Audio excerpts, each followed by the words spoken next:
Hindi nakaligtas sa kamay ng batas ang isang senior citizen na wanted sa kasong frustrated homicide matapos itong haina ng warrant of arrest ng ating kapulisan sa Apari.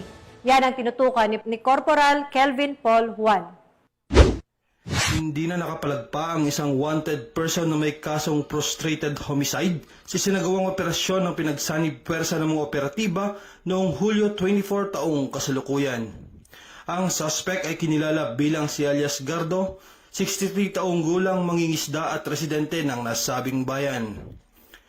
Naaresto si alias Gardo sa bisa ng warrant of arrest na may nakatalagang piyansa na nagkakahalaga ng 72 piso para sa kanyang pansamantalang kalayaan. Kasalukuyang nasa kusdiya na ngayon ng Apari Police Station ang suspect para sa tamang dokumentasyon bago i-turn over sa korteng kinauukulan.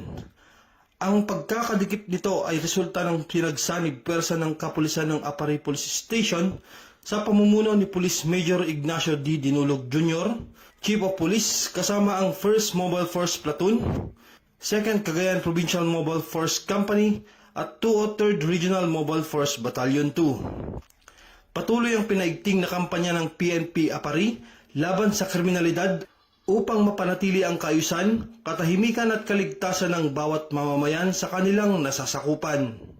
Mula dito sa Lambak ng Cagayan, ako po ang inyong Police News Network Correspondent, Police Corporal Kelvin Paul Juan, alagad ng batas, tagataguyod ng Balitang Pulis.